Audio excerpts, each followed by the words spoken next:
तसं पाहता दोन्ही मेळाव्यांकडे पावसामध्ये देखील चारही नेत्यांनी भाषणं केली आणि आता टीका होते, त्या शिंदेच्या शिवसेनेकडून देखील अजून देखील टीका होते मेळाव्यावरती. काय प्रतिक्रिया तुमची? असं आहे की काल आपण नेहमीप्रमाणे सालाबादप्रमाणे परंपरेप्रमाणे शिवसेना हिंदुहृदय सम्राट शिवसेना प्रमुख मान्य बाळासाहेब ठाकरे यांची शिवसेना या शिवसेनेचा दसरा मेळावा हा काल शिवतीर्थावर पार पडला.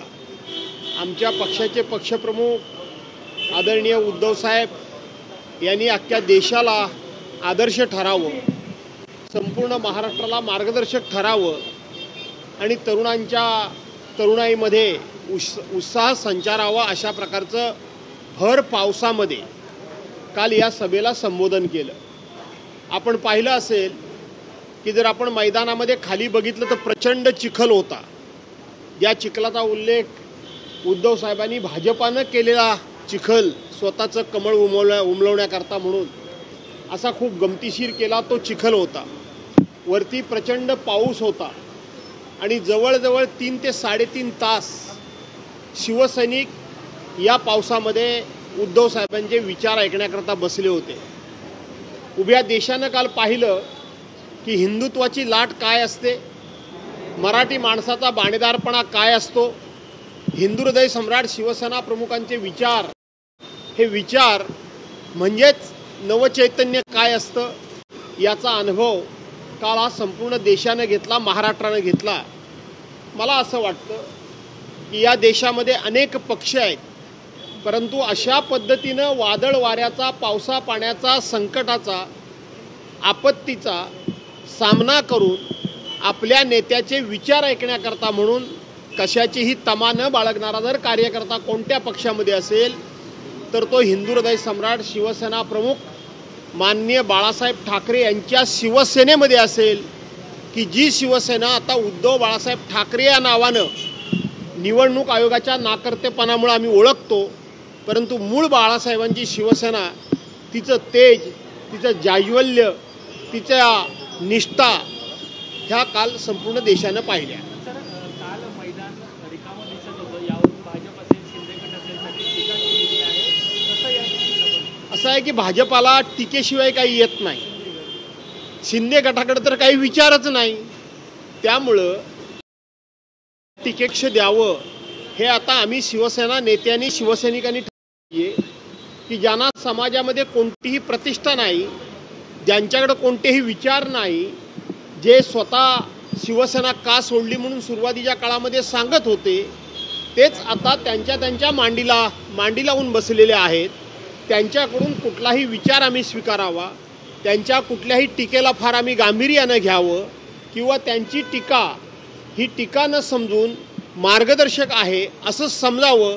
अशा प्रकारची कुवत नसलेली माणसं, अशा प्रकारची कुठल्याही प्रकारची योग्यता नसलेली माणसं ही ज्या वेळेला आमच्यावर टीका करतात त्यावेळेला माझ्यासारखा कार्यकर्ता या टीकेला कवडीची किंमत देत नाही. एकनाथ शिंदेने असे देखील आरोप केले. ते म्हणतात की आम्हाला म्हणतायत की आमचा मेळावा सुरत किंवा गुजरातला घ्यावा. त्यांनी उत्तर दिलेलं आहे की तुमचा मेळावा जो शिवतीर्थाऐवजी पाकिस्तानला घ्यावा, अशा प्रकारची टीका त्यांनी केली. एका बाजूला हिंदुहृदय सम्राट शिवसेना प्रमुख माननीय बाळासाहेब ठाकरेंचं नाव घ्यायचं, एका बाजूला हिंदुहृदय सम्राट शिवसेना प्रमुख माननीय बाळासाहेब ठाकरेंचा फोटो लावायचा आणि नालायकानो तुम्ही त्याच शिवसेनेचा मेळावा पाकिस्तानमध्ये घ्या म्हणून सांगता.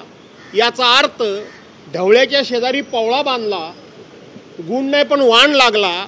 भारतीय जनता पार्टीला सकाळ संध्याकाळ पाकिस्तानचं नाव घेतल्याशिवाय झोप लागत नाही, पाकिस्तानचं नाव घेतल्याशिवाय त्यांचा कुठलाही दिवस सुरू होत नाही. एकनाथ शिंदे देखील त्यांच्या कडेला बसलेले असल्यामुळं त्यांना तो गुण लागला आहे. शिवसेनेचा मेळावा म्हणजे हिंदुत्वाचा अंगार, शिवसेनेचा मेळावा म्हणजे मराठी माणसाचा हुंकार आणि शिवसेनेचा मेळावा म्हणजे जगाच्या पाठीवर एकच मैदान, एकच नेता, एकच झेंडा आणि एकच विचार अशा प्रकारचा होणारा मेळावा हा जगाच्या पाठीवर, हा शिवतीर्थावर शिवसेनेचा होतो. तो मेळावा पाकिस्तानमध्ये घ्या म्हणणाऱ्यांची बुद्धी किती घाण पडलेली आहे आणि शिवसेना प्रमुखांचे नाव घेण्याच्या आणि शिवसेना प्रमुखांचा फोटो लावण्याच्या लायकीचे हे लोक कसे नाहीत हा उभा देश पाहतोय. रामदास कदम सातत्यानं काही खळबळजनक आरोप करताना दिसतात आणि म्हणतात की यापुढेही आम्ही अशा अनेक गोष्टी बाहेर काढू. बाळासाहेबांचा मृतदेह ठेवून व्हीलवरती धसे घेतल्याचं ते म्हणतात. असं आहे की रामदास कदम ह्याला मी छमछमदास बामदास कदम म्हणतो. रामदास कदमच्या डोक्यावर परिणाम झालेला आहे, कारण इतके वर्ष बाया नाचवून सावली बारमध्ये ज्याला भडवेगिरी म्हणतात ती भडवेगिरी करून ज्यांनी पैसे कमवले त्याचा बार बंद झाल्यामुळं त्याच्या डोक्यावर परिणाम झालेला आहे. रामदास कदमांसारखा मूर्ख माणूस हा महाराष्ट्रामध्ये नाही. रामदास कदम हा प्रश्न विचारतो की मराठी माणसाकरता पक्षप्रमुख उद्धव बाळासाहेब ठाकरे यांनी काय केलं. अरे रामदास कदम, 2009 साली तू माझ्या विरोधात निवडणुकीमध्ये पराभूत झालास आणि त्यानंतर उद्धव साहेबांनी तुला विधान परिषदेचा आमदार केला. तो सुद्धा मुंबई महानगरपालिकेच्या नगरसेवकांमधून तुला आमदार केला.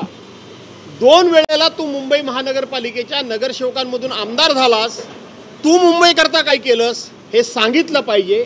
त्याऐवजी एका बाजूला आम्ही शिवसेना प्रमुखांचे भक्त म्हणून सांगायचं, आम्ही शिवसेना प्रमुखांचे शिवसैनिक म्हणायचं आणि त्या शिवसेना प्रमुखांच्यावर अस्लाद्य टीका करायच्या. अशा पद्धतीचे हे रामदास कदमांसारखे बामदास कदम, छमछम बारवाले, महिलांनी कमवायचे पैसे आणि ह्यांनी उडवायचे, ज्याला भडवेगिरी म्हणतात, त्या भडवेगिरी करणाऱ्या माणसांकडून अशा प्रकारचेच उद्गार आपल्याला अपेक्षित असतात. यापेक्षा त्यांच्याकडून चांगलं प्रबोधन, चांगले विचार, ज्या शिवसेनेनं 32 वर्ष याला लोकप्रतिनिधी केलं त्याची कुठंतरी कृतज्ञता यांच्याकडून व्यक्त होणार नाही, कारण माणूस. दुसरी गोष्ट, रामदास कदम हे ज्या शिंदे सेनेचे नेते आहेत, आज हा पक्ष स्थापन होऊन जवळजवळ 3 वर्ष झाली. मला एक असं उदाहरण सांगा की ह्या रामदास कदमला महाराष्ट्रामध्ये कुणीतरी कुठेतरी एखादं भाषण द्यायला, एखादे विचार मांडायला कुणीतरी नेता म्हणून बोलवलंय का. आणि म्हणून अशा मेळाव्यांमधून भुंकल्याशिवाय रामदास कदमांसारख्या श्वानांना कोणी किंमत देत नाही. मी सांगितलं एवढं पुरेसं झालं.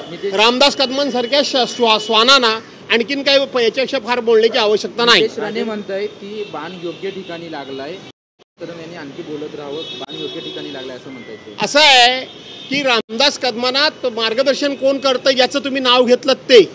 त्यांच्या पिताजी हल्ली कुठे आहेत, ते हल्ली बोलताना दिसत नाहीत आणि म्हणून त्यांचे पिताजी बोलत नाहीत, त्यामुळे ते दुसऱ्याकडून बोलायला लावतायत. कारण त्यांचे पिताजी देखील हेच विचारत होते की इतके वर्षामध्ये मराठी माणसाकरता शिवसेनेनं काय केलं. तुम्ही महाराष्ट्रामध्ये आमदार म्हणून किती वर्ष होतात, तुम्ही महाराष्ट्रामध्ये मंत्री म्हणून किती वर्ष होतात, तुम्ही महाराष्ट्रामध्ये विरोधी पक्ष नेता म्हणून किती वर्ष होतात. अरे तुम्ही महाराष्ट्राचे मुख्यमंत्री होतात. महाराष्ट्राचा मुख्यमंत्री असलेला माणूस मी काय केलं हे सांगू शकत नाही.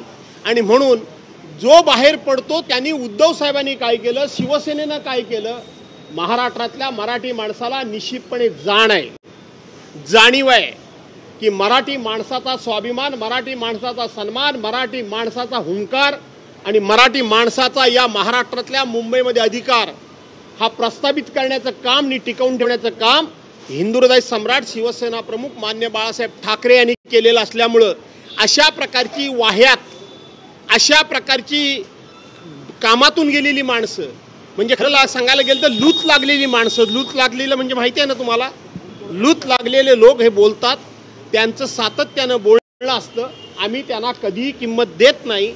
परंतु तुम्ही विचारलं म्हणून ह्या दोघांबद्दल या भाषेमध्ये मला बोलावं लागलंय.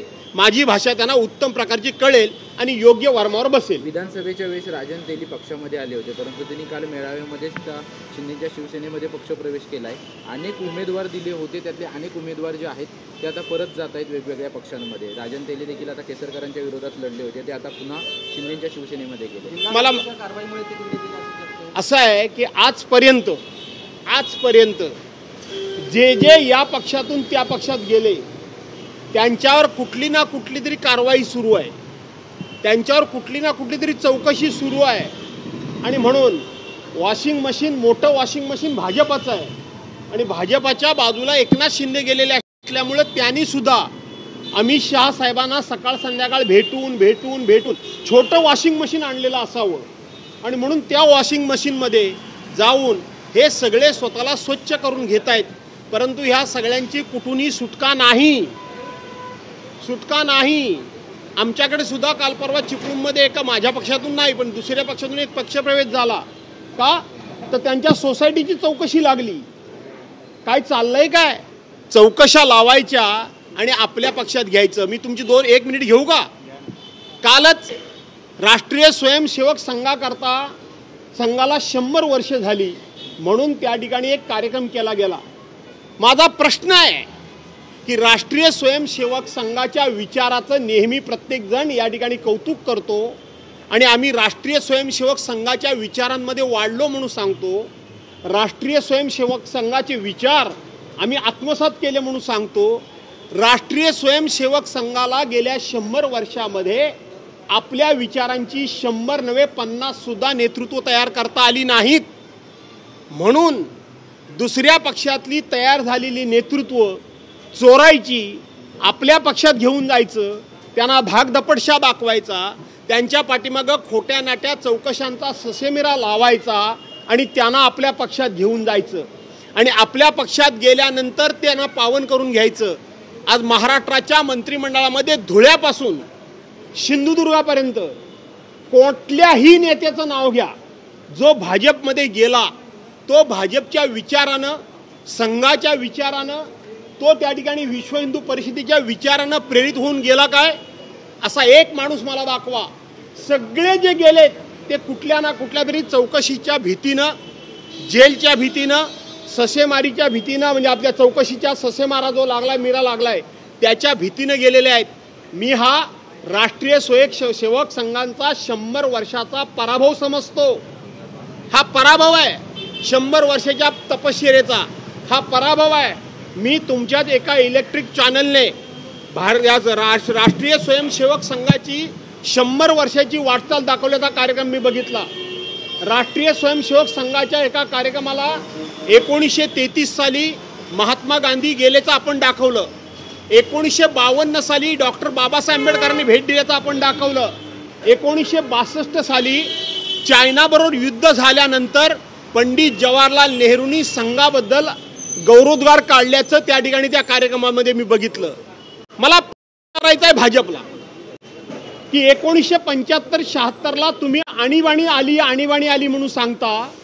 त्या आणीबाणीमध्ये जे जेलमध्ये गेले, जे जेलमध्ये जाणार होते, त्यांच्या समोर काँग्रेसने कधी असा प्रस्ताव ठेवला होता काय की तुम्ही काँग्रेसमध्ये या, आम्ही तुमची आणीबाणीच्या कारवाईतून सुटका करतो, असं कधी काँग्रेसने सांगितलं होतं काय? नाही. तुम्ही तुमच्या पक्षामध्ये माणसांना घेताना या कारवायांच्या भीत्या दाखवता आणि तुम्ही त्यांच्या पक्षामध्ये घेता.